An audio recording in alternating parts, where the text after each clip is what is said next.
दोस्तों, इस वॉर की डेफिनेशन पिछले कुछ वक्त में फिर से बदल गई है। पहले लग रहा था कि ये सिर्फ अमेरिका, इजराइल और ईरान के बीच का मिलिट्री क्लैश है। फिर गल्फ कंट्रीज भी इसके असर में आ गई क्योंकि मिसाइल्स और ड्रोन्स उनके आसमान तक पहुंच गए। अब जो ये नए सिग्नल सामने आ रहे हैं, उन सिग्नल्स ने एक और बड़ा सवाल सामने खड़ा कर दिया है।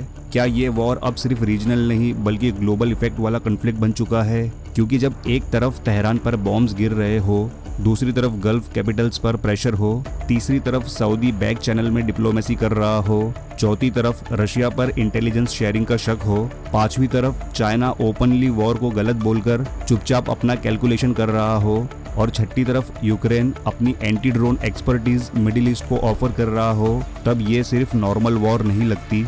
सबसे पहले एक बात क्लियर करते हैं, ईरान को अंडर एस्टिमेट करना सबसे बड़ी गलती होगी। ये सही है कि अमेरिका और इजराइल के पास ज़्यादा एडवांस एयर पावर है।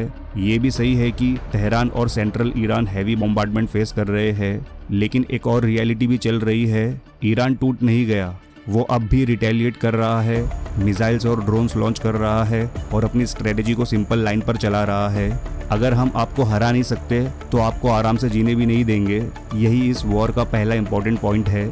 अमेरिका का फ्रस्ट्रेशन क्लियरली बढ़ रहा है। तेहरान और सेंट्रल ईरान पर स्ट्राइक्स इंटेंस हो चुकी है। इजराइल और यूएस का फोकस अब सिर्फ रैंडम बॉम्बिंग नहीं लगता। गोल ये दिख रहा है कि ईरान के underground missile sites, launch complexes और लॉजिस्टिक्स नेटवर्क को डैमेज किया जाए ताकि उसकी स्ट्राइक कैपेसिटी धीरे धीरे कम हो। लेकिन दूसरी साइड भी खाली नहीं बैठी है। ईरान के प्रेसिडेंट मसूद पेजेश्कियान ने गल्फ नेबर्स को एक पब्लिक मैसेज दिया। मैसेज का मतलब सिंपल था, अगर आपकी टेरिटरी से ईरान पर अटैक नहीं होता है तो ईरान भी आपको टारगेट नहीं करेगा। बहुत लोगों को ये सिर्फ एक डिप्लोमेटिक स्टेटमेंट लग सकती है, लेकिन असल में ये एक बहुत बड़ा जियोपॉलिटिकल मूव है, क्योंकि इसका सीधा मतलब है तेहरान गल्फ अलायंस में फूट डालने की कोशिश कर रहा है। मैसेज सिंपल है, अमेरिका को अपनी जमीन से वॉर चलाने मत दो, फिर हम भी आपको टारगेट नहीं करेंगे। अब सोचो इस मूव का इफेक्ट। सऊदी अरेबिया, यूएई, कतार, बहरीन, ये सब ऑलरेडी प्रेशर में है। ईरानियन रिटेलिएशन ने उनके पोर्ट्स, रिफाइनरीज, बेजेस और सिटीज को इनसिक्योर फील कराया है। रास तनूरा से लेकर दोहा और दुबई तक फियर का माहौल बन चुका है। इसलिए ईरान का ये प्रपोजल कोई मॉरल लेक्चर नहीं, एक स्ट्रेटेजिक मूव है। तेहरान कह रहा है अमेरिका के साथ कितना खड़ा रहना है अब आपको डिसाइड करना होगा, और यहीं से वॉर का रीजनल मैप धीरे धीरे ग्लोबल मैप में बदलने लगता है। अब आते हैं उस सवाल पर जो सब पूछ रहे हैं, ईरान इतना एक्यूरेट कैसे स्ट्राइक कर रहा है? ईरान के पास मोसाद जैसा जबरदस्त नेटवर्क नहीं है, लेकिन फिर भी कुछ यूएस असेट्स, वॉरशिप्स और रडार लिंक्ड लोकेशंस पर उसके स्ट्राइक्स और क्लेम्स ने वॉशिंगटन को अनकंफर्टेबल किया है। रिपोर्ट्स में ये भी आया है कि रशिया ईरान को टारगेटिंग इंटेलिजेंस दे सकता है, जिसमें यूएस वॉरशिप्स और एयरक्राफ्ट की लोकेशन इन्फॉर्मेशन भी शामिल हो सकती है।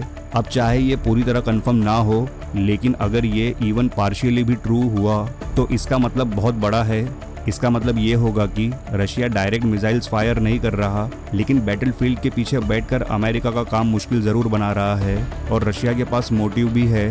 पहला मोटिव, जितना लंबा मिडिल ईस्ट वॉर चलेगा उतना ज़्यादा अमेरिका का अटेंशन यूक्रेन से हटेगा।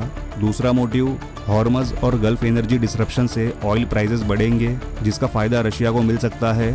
यानी रशिया के लिए ये वॉर सिर्फ एक मिलिट्री इवेंट नहीं, एक स्ट्रेटेजिक अपॉर्चुनिटी भी हो सकती है।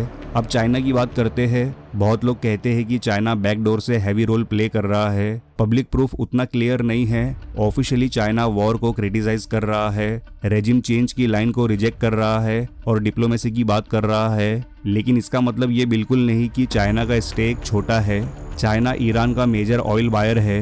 अगर यूएस लीड प्रेशर ईरान की ऑयल लाइफलाइन को चोक करता है तो चाइना के एनर्जी इंटरेस्ट पर डायरेक्ट इफेक्ट पड़ता है। ऊपर से जितना ज़्यादा अमेरिका का फोकस मिडिल ईस्ट में फंसता है, उतना ही बीजिंग को इंडो पैसिफिक में रिलेटिव स्ट्रेटेजिक कंफर्ट मिलता है। यानी ओपन मिलिट्री सपोर्ट नहीं, लेकिन क्लियर स्ट्रेटेजिक बेनिफिट ज़रूर है। और इसीलिए मैं कह रहा हूँ, ग्लोबल वॉर का मतलब हमेशा ये नहीं होता कि सब कंट्रीज यूनिफॉर्म पहनकर बैटलफील्ड में आ जाए। कभी कभी ग्लोबल वॉर का मतलब होता है अलग अलग देश एक ही कन्फ्लिक्ट से अपना अपना फ़ायदा निकाल रहे होते हैं। अब यूक्रेन का एंगल देखो। ज़ेलेंस्की ने ओपनली सऊदी क्राउन प्रिंस से बात की और कहा कि यूक्रेन के पास ईरानियन शाहिद ड्रोन्स को काउंटर करने का रियल एक्सपीरियंस है। यूक्रेन ने गल्फ और अमेरिका को एंटी ड्रोन एक्सपर्टीज ऑफर की। रिपोर्ट्स ये भी कह रही है कि यूक्रेनियन इंटरसेप्टर ड्रोन्स को गल्फ और यूएस सिस्टम्स के साथ डिस्कस किया जा रहा है ताकि एक्सपेंसिव इंटरसेप्टर का चीपर अल्टरनेटिव मिल सके। अब यहाँ एक इंटरेस्टिंग ट्विस्ट है, जिस यूक्रेन को पहले अमेरिका और यूरोप सपोर्ट कर रहे थे, अब वही यूक्रेन अपना बैटलफील्ड एक्सपीरियंस मिडिल ईस्ट को दे रहा है। यानी रशिया यूक्रेन वॉर का नॉलेज अब ईरान वॉर में यूज हो रहा है। ये बहुत इंपॉर्टेंट सिग्नल है। इसका मतलब कन्फ्लिक्ट्स अब अलग अलग बॉक्सेस में बंद नहीं रहे। अब साउथ कोरिया और वाइडर एशिया का एंगल देखो।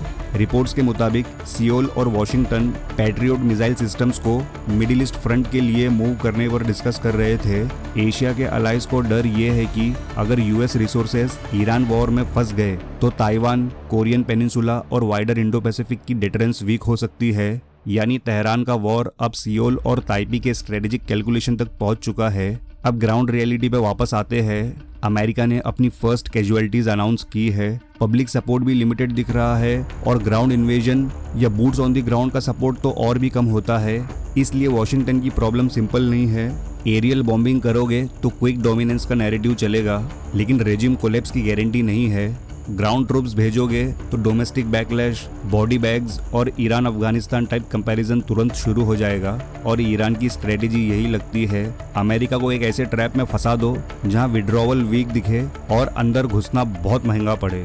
इसीलिए ईरान को वीक बोल देना फैक्चुअल भी नहीं है और स्ट्रेटेजिक भी नहीं है। वीक कंट्री इतना लार्ज रीजनल रिस्पॉन्स सस्टेन नहीं करता। वीक कंट्री गल्फ कैपिटल्स को इतना इनसिक्योर फील नहीं कराता। Week country great power calculations को डिस्टर्ब नहीं करता। हाँ, ईरान प्रेशर में है, हाँ उस पर सीवियर स्ट्राइक्स हो रही है, लेकिन साथ ही साथ वो अमेरिका को इजी विन भी नहीं दे रहा है। यही उसकी रियल स्ट्रेटेजी लगती है। अब फाइनल क्वेश्चन, क्या ये वॉर ग्लोबल वॉर बन चुकी है? अगर आप वर्ल्ड वॉर का मतलब लेते हो कि सब कंट्रीज फॉर्मल अलायंसेस के साथ डायरेक्ट मिलिट्री कॉम्बैट में आ गई है, तो अभी नहीं। लेकिन अगर आप ग्लोबल वॉर का मतलब लेते हो कि रशिया इंटेलिजेंस एंगल से लिंक्ड हो सकता है, चाइना स्ट्रेटेजिक बेनिफिशियरी और एनर्जी स्टेक होल्डर है, यूक्रेन अपनी एंटी ड्रोन एक्सपर्टीज एक्सपोर्ट कर रहा है, साउथ कोरिया और एशिया यूएस मिसाइल डाइवर्जन से वरीड है, गल्फ स्टेट्स अपनी सर्वाइवल और अलाइनमेंट को रिकैलकुलेट कर रहे हैं, और ऑयल, शिपिंग, मार्केट्स, डिप्लोमेसी सब पर ग्लोबल रिपल आ रहा है, तो हाँ, ये कन्फ्लिक्ट ऑलरेडी ग्लोबल फुटप्रिंट वाला वॉर बन चुका है। तो दोस्तों, आज की स्टोरी का बॉटम लाइन सिंपल है। ये वॉर सिर्फ तेहरान और तेल अवीव के बीच की कहानी नहीं रही। ये मॉस्को के स्ट्रेटेजिक इंटरेस्ट को टच कर रही है, ये बीजिंग के कैलकुलेशन को अफेक्ट कर रही है, ये काइव के ड्रोन एक्सपीरियंस को मिडिल ईस्ट तक ले आ रही है, ये सियोल और ताइपी की डिफेंस प्लानिंग को डिस्टर्ब कर रही है, और सबसे बड़ी बात, ये अमेरिका को एक ऐसे ट्रैप में ले जा रही है जहां हर अगला स्टेप पिछले स्टेप से ज्यादा रिस्की हो सकता है। ईरान इस वॉर में ऐसा बिल्कुल नहीं लग रहा कि वो इजी कोलैप्स के मूड में है। वो क्लियरली ये दिखाने की कोशिश कर रहा है, तुम हमें पूरी तरह से कंट्रोल नहीं कर पाओगे और हम तुम्हें आराम से जीतने भी नहीं देंगे। और शायद इसीलिए असली सवाल ये नहीं कि ये वॉर कब शुरू हुई, असली सवाल ये है ये वॉर कितने और देशों को अपने अंदर खींच कर ले जाएगी। तो दोस्तों, इस बारे में आपकी क्या राय है नीचे कमेंट सेक्शन में ज़रूर बताएं, और ये वीडियो अच्छा लगा हो तो लाइक और शेयर ज़रूर करना, और अगर इस चैनल पर पहली बार आए हो तो वर्ल्ड डायनामिक्स को सब्सक्राइब ज़रूर करें ऐसी ही इन्फॉर्मेटिव वीडियोज़ की नोटिफिकेशंस पहले पाने के लिए। तो मिलते हैं नेक्स्ट वीडियो में एक नए टॉपिक के साथ। Good bye.